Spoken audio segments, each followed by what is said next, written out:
Facebook live माध्यम विजु जनता दलर सांसद सुलता देव अभियोग आनी तथागत बाबू जहाँ कहते से दोहराई निजर आशंका परिप्रकाश करिसंती जे गोटे परित्यक्त जगार एते परिमाणर सुना आउ रूपा केउठू मिलिला प्रकृत रे कोनोसी मंदिर बा रत्न भंडार सुना अलंकार सहित यार संपर्क अछि कि नाही।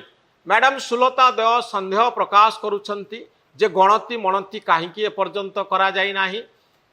तेणु ए सबु अभियोगर एपर्यंत सुद्धा कोनोसी आधार नाही एवं आकु प्रमाण करिबा पाई कोनोसी तथ्य ए दुई नेता एपर्यंत देई नाहंती। भारतीय जनता पार्टी पक्षरु मध्य ए संपर्क रे कोनोसी प्रकार प्रत्युत्तर दिया जाई नाही। आमे आशा करिबु दल पक्षरु ए संपर्क रे स्पष्ट करा जिवो एवं जीएसटी ऑफिशियल हुंतु एनफोर्समेंट स्क्वाड हुंतु ए संपर्क रे एक प्रेस मीट करी उठुथिबा सबु प्रश्नर उत्तर रखे बोली आमे आशा करिबा।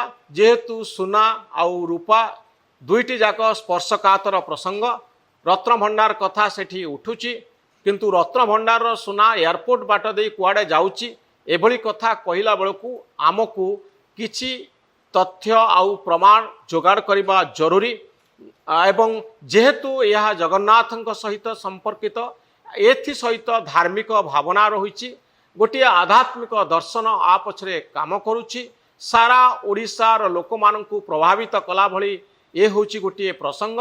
तेणु एई मामला रे बिना तथ्य आउ प्रमाण रे आमे कोनोसी मंतव्य आमे न्यूज रूम तरफ कोनोसी मंतव्य रखिबा पई चाहुना हो किंतु आमो पाखरे केवल एतिकी कथा अछि जे यह जीएसटी फांकी पाई टिकस फांकी पाई उद्दिष्ट थिला जहाँ आपाततः प्रमाण मिलुची। आपण माने चिंता करंतु ओडिशार सुना व्यवसायी माने जे एते बड़ टिकस फांकी पाई एमिति एक योजना करि पारुछंती ताहा अनुमान करिबा कष्ट। आगकू आमे आशा करिबा जे जीएसटी ऑफिशियल माने जीएसटी रो ऑफिसर माने आमकू जणाइबे ए पूरा षडयंत्र केमिति हेइतला सुना किभଳି आसुथिला रूपा केभଳି आसुथिला टिकस फांकी पाई कौन कौन व्यवस्था करा जाइथिला छोट बेपारी ना रे बड़ बेपारी माने किभଳି सुना आउ रूपा मगौथिले ए पूरा तथ्य लोकंक सम्मुख रे रखा जिवो। जो संदेह आसुची ए संदेह को दूर करा जिवो उठुथिबा समस्त प्रश्नर उत्तर आपे आपे मिल जिवो।